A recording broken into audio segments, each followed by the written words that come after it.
राजगढ़ की पहाड़ियों में अनूपपुर गांव था। उस गांव में गोवर्धन नामक एक गरीब किसान अपनी पत्नी निर्मला के साथ रहता था।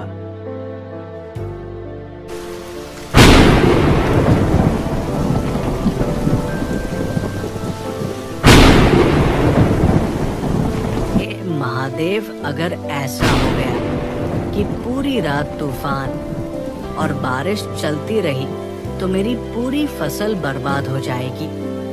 अब तो घर में राशन भी समाप्त होने वाला है। मेरा सब कुछ इसी फसल पर निर्भर कर रहा है। मंगलवार की रात को गांव में पूरी रात तेज तूफान और बारिश चलती रही। अगले दिन सुबह हुई। भाग्यवान, मैं खेत में फसल देखने जा रहा हूँ। तुम खाना खा लेना, मेरी चिंता मत करना। मेरा आज उपवास है। इतना कहकर गोवर्धन अपने खेत की ओर निकल जाता है। गोवर्धन चलते चलते जल्दी ही अपने खेत पहुंच जाता है और वहां देखता है कि सारी फसल तूफान और बारिश के कारण बर्बाद हो चुकी थी। भगवान, ये क्या हो गया? मेरी सारी फसल नष्ट हो गई। अब मैं क्या करूँगा? अपने परिवार को क्या खिलाऊंगा? गोवर्धन बहुत देर तक खेत में रोता रहता है। तभी वहां से गांव के पंडित कालिदास जा रहे थे। अरे, ये तो गोवर्धन है। ये आज मंदिर भी नहीं आया और यहाँ पर बैठकर क्यों रो रहा है? अरे गोवर्धन, क्या हुआ? क्यों रो रहे हो? देखिए कालिदास जी, कल रात के भयानक तूफान और बारिश ने मेरी पूरी साल की फसल बर्बाद कर दी। अब तो मेरे घर में भी खाने के लिए कुछ नहीं बचा। मेरी पूरी साल की जमा पूंजी मैंने इस साल की फसल में लगा दी थी। अब तो मुझे कुछ समझ नहीं आ रहा कि मैं क्या करूं।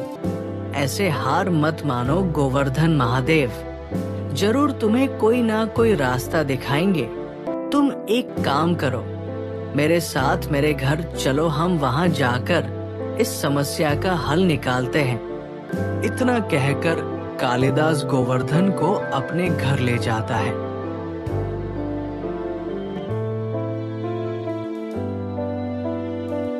देखो गोवर्धन, अभी सावन का महीना चल रहा है और ऊपर से आज सोमवार है। तुम अगर आज राजगढ़ की पहाड़ियों में जाकर महादेव की भक्ति करोगे तो तुम्हें निश्चित रूप से इस समस्या का हल मिल जाएगा। क्या आप सच कह रहे हैं? हाँ, लेकिन याद रखना, जब तक तुम्हें इस समस्या का हल नहीं मिल जाता तब तक तुम्हें अपनी तपस्या भंग नहीं होने देनी है। ठीक है कालिदास जी। इतना कहकर गोवर्धन राजगढ़ की पहाड़ियों में जाने के लिए निकल जाता है।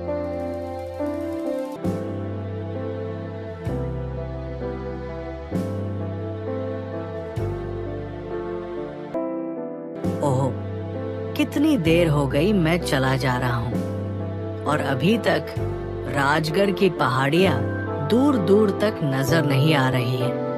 गोवर्धन चलते चलते गांव से बहुत दूर आ गया था। तभी उसने एक पेड़ के नीचे एक साधु महाराज को ध्यान करते हुए देखा। गोवर्धन उनके पास जाकर कहता है, साधु महाराज प्रणाम। कहाँ से आए हो पुत्र? गुरुदेव, मैं अनूपपुर गांव से आया हूँ। मुझे राजगढ़ की पहाड़ियों में जाना है, लेकिन मैं कब से चला रहा हूँ और अभी तक उन पहाड़ियों तक नहीं पहुँच पाया। ये कोई साधारण पहाड़ी नहीं है पुत्र। इन पहाड़ियों में अब तक जो भी गया है वो कभी खाली हाथ नहीं लौटा। जितना इन पहाड़ियों के करीब जाते जाओगे, ये पहाड़ियाँ उतना ही तुमसे दूर हो जाएंगी। क्या इसका मतलब है कि मैं कभी वहाँ नहीं पहुँच पाऊंगा? अरे नहीं नहीं पुत्र, अगर तुम्हारे दिल में ईश्वर के प्रति सच्ची भावना है और तुमने जीवन में कभी कोई बुरे कर्म नहीं किए हैं तो तुम अवश्य ही इन पहाड़ियों में पहुंच जाओगे। ये पहाड़ियां तो तुम्हारी परीक्षा ले रही हैं। धन्यवाद गुरुदेव, मैं चलता हूँ। इतना कहकर गोवर्धन वहां से निकल जाता है और कुछ ही मीलों की दूरी पर वो पहाड़ियों में पहुंच जाता है। चलो मैं इस पत्थर पर बैठकर भगवान भोलेनाथ का ध्यान करता हूँ। ओम नमः शिवाय, ओम नमः शिवाय, ओम नमः शिवाय। गोवर्धन इसी प्रकार अपना ध्यान लगातार जारी रखता है।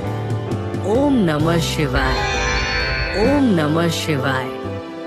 आंखें खोलो गोवर्धन, मैं तुम्हारी भक्ति से प्रसन्न हुआ हूँ। मैं तुम्हारे सामने ही खड़ा हूँ। गोवर्धन जैसे ही ये आवाज सुनता है तो वो अपनी आंखें खोलकर देखता है कि भगवान शंकर स्वयं उसके सामने प्रकट हुए थे। प्रभु आपका दर्शन पाकर मैं धन्य हो गया। पुत्र गोवर्धन, मैं तुम्हारी तपस्या से अत्यंत प्रसन्न हूँ। कहो पुत्र, तुम्हें क्या वरदान चाहिए है? भगवान भोलेनाथ, आपके दर्शन मात्र से ही मैं धन्य हो गया हूँ। आपकी कृपा से ही मेरे पास सब कुछ है। बस भगवान इतनी सी कृपा कर देना कि मैं जो भी कर्म करूं उसका फल मुझे अवश्य मिले और मैं इसी तरह धर्म के रास्ते पर चलता रहूं और आपकी भक्ति करता रहूं। अवश्य पुत्र, तुम्हारी सारी मनोकामनाएं जरूर पूरी होंगी। इतना कहकर भगवान अदृश्य हो जाते हैं और गोवर्धन वहां से खुशी खुशी चला जाता है। और धीरे धीरे दिन बीते जाते हैं। गोवर्धन के जीवन में खुशियां ही खुशियां आ जाती है।